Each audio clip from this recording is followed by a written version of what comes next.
안녕하십니까. LA에서 활동하고 있는 정찬용 변호사입니다. 저희가 저번에 떼인 돈 받는 법 이거에 대해서 얘기해 봤는데요. 많은 질문 중에 하나가 시간이 꽤 지났는데 공소시효는 어떻게 계산하는 거냐 라는 거에 관한 거였습니다. 공소시효는 기본적으로 말로 주고받은 계약은 2년, 문서로 주고받은 계약은 4년 이렇게 보시면 됩니다. 그러면 정확하게 계약서를 쓰지 않았다면 그냥 말로 주고받은 거로 간주되느냐? 라는 질문을 할 수 있습니다. 문서로 주고받은 계약이라는 개념은 꼭 어떤 정식으로 계약서 쓰고 사인하고 공증하고 그래야 되는 건 아니거든요. 일단 기본적으로 쓰시는데 서로 그냥 사인하시면 공증은 필요 없습니다. 캘리포니아 법상으로는. 또 하나는 정확히 써서 같은 자리에서 사인하고 그러지 않았더라도 흔히 보는 펄체스 오더가 또는 인보이스가 왔다 갔다 했다 이 정도만 있어도 아니면은 문자나 이메일로 어떤 내용을 서로 언급을 했다 하면 그게 자체가 문서로 간주되는 겁니다. 그러니까 예를 들어서 10,000불을 빌려주시면서 다음 달에 이자 5% 해서 갚겠습니다. 이런 식이 되면 그거를 문자로 쓰는 거죠. 저한테 이자 5% 해서 10,000불 다음 달 15일까지 갚으시는 거죠? 라는 식으로 문자를 날렸더니 상대방이 예 좋습니다. 알겠습니다. 하면은 그 자체가 서면 계약과 같은 효과가 있다 이거죠. 이메일도 마찬가지입니다. 꼭 문서만이 아니더라도 그런 면에서는 계약서를 정식으로 쓰지 않았다 할지라도 자기도 모르는 새에 주고받은 문자나 이메일을 통해서 서면 계약을 가지고 계실 수도 있는 겁니다. 그럴 때에는 4년이구나 이렇게 생각하시면 됩니다. 또 하나는 이 4년이 다 돼간다 2년이 다 돼간다 사실은 생각해 보시면 중간에 기다린 시간들이 있습니다. 예를 들어서 다음 달에 주기로 했는데 왜 저번 달 말에 주시기로 한 거 안 주십니까? 라고 물어봤을 때 이제 돈을 내야 되는 입장에서 죄송합니다. 상황이 이래서 지금 이번 달에 어렵고 다음 달에 꼭 드리겠습니다. 그래서 한 달을 기다렸다. 그럼 그 한 달만큼은 기간이 연장이 된다고 보시면 됩니다. 더 정확히 말씀드리면 이 공소시효라는 거는 시간이 흘러가야 되는데 시계가 멈추는 겁니다. 법적으로는 이제 톨링이라고 그러는데 statute of limitation의 이 클락이 톨한다 이런 식으로 표현합니다. 법적으로는. 그러니까 기다려 달라고 해서 기다린 만큼은 시계가 멈추는구나. 기다린 만큼은 기한이 연장됐구나 이렇게 생각하시면 됩니다. 또 하나는 얼만큼 기다리라고 해서 기다렸느냐의 문제인데 예를 들어서 다음 달에 드리겠습니다. 그럼 한 달을 기다리셨겠죠? 근데 그게 아니라 사정이 여의치않은데 제가 준비가 되는 대로 여건이 되는 대로 바로 갚아드리겠습니다. 이런 식으로 애매하게 말했을 때에는 일종의 무기한 기다린 것처럼 되는 거거든요. 그렇다고 해서 무기한해서 10년, 100년을 기다릴 수는 없는 거고 이게 누가 봐도 합당한 시간만큼 기다린다라고 보는 게 그러면서 이제 애매한 해석들이 나오고 그렇기 때문에 이런저런 정황상 원고 측은 길게 보려고 하고 피고 측은 짧게 보려는 이런 변호사들의 다툼이 생깁니다. 또 하나는 굉장히 많은 경우 다음 달에 드릴게요 이런 말은 항상 말로 하기 때문에 여전히 문서화가 안 돼 있으면 서로 나는 그 말을 했다 안 했다 하면서 싸우게 됩니다. 항상 문서가 명확하지 않을 때 서로 한 사람이 이 말하고 다른 사람 저런 말을 할 때 재판이 길어지고 늘어지고 불필요하게 오래 가게 되고 불확실해지는 겁니다. 그런 면에서는 문서가 남는 게 좋겠죠. 다음 달에 갖겠습니다 라고 누가 말을 하면 제가 저번에 가르쳐 드린 대로 문자를 바로 쓰시면 됩니다. 다음 달에 주겠다고 하니 내가 믿고 기다리겠다 라고 문자를 쓰시면 그쪽에서 좋습니다 아닙니다 뭔가 얘기가 있겠죠. 그거에 따라서 이게 문서로 확인이 되는 겁니다. 그런 면에서는 이 문자를 계속 쓰고 이메일을 쓰고 하는 버릇을 들이시면 좋습니다. 그 다음에 또 상대방이 기간을 약간 애매하게 말할 때 제가 여건이 되는 대로 바로 드리겠습니다 할 때는 그러면은 그게 언제쯤이냐 라고 한번 다그쳐서 한 번 더 확답을 하도록 만드는 것도 좋은 생각이십니다. 또 이런 경우도 있습니다. 시간이 많이 흘러버렸는데 거의 2년이 다 돼가는데 지금 문서 하나도 없다 지금 와서는 어떻게 하느냐 라는 게 있습니다.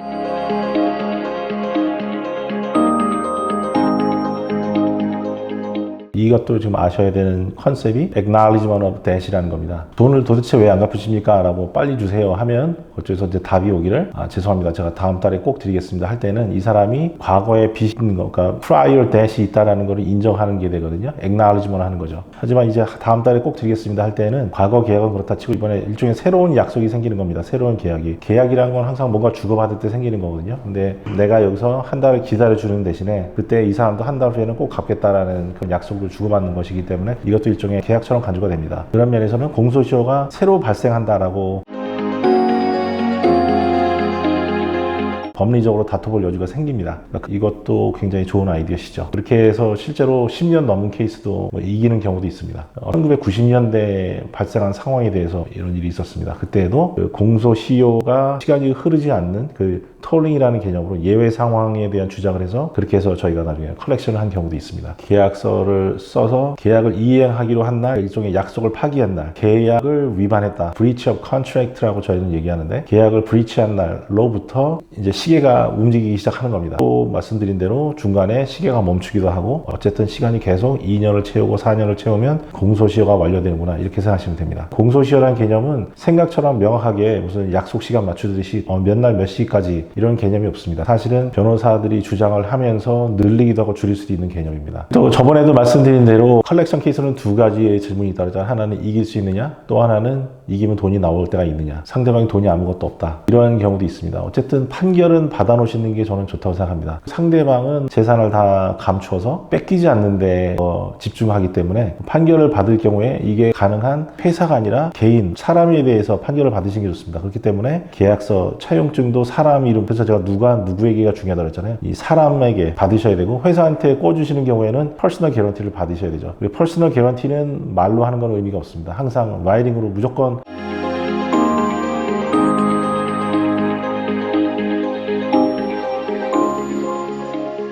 그래서 일단 저지먼을 받으시면 저지먼은 10년 동안 유효하고 10년이 다 돼간다 싶으시면 빨리 리뉴를 하시면 됩니다. 굉장히 간단한 폼 하나 내시면 법원에서 도장 찍어주거든요. 그러면 10년이 또 연장되고 계속 연장시키면서 때를 기다리실 수가 있습니다.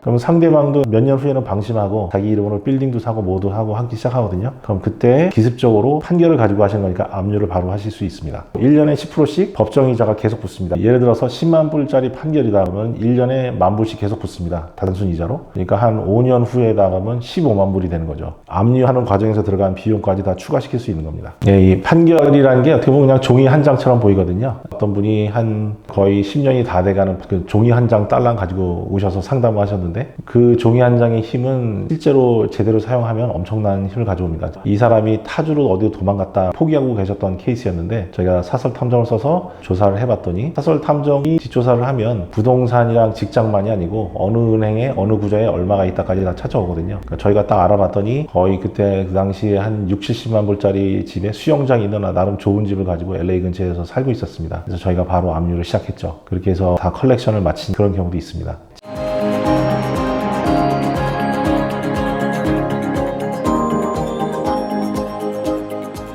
지금까지 시청해주셔서 감사합니다.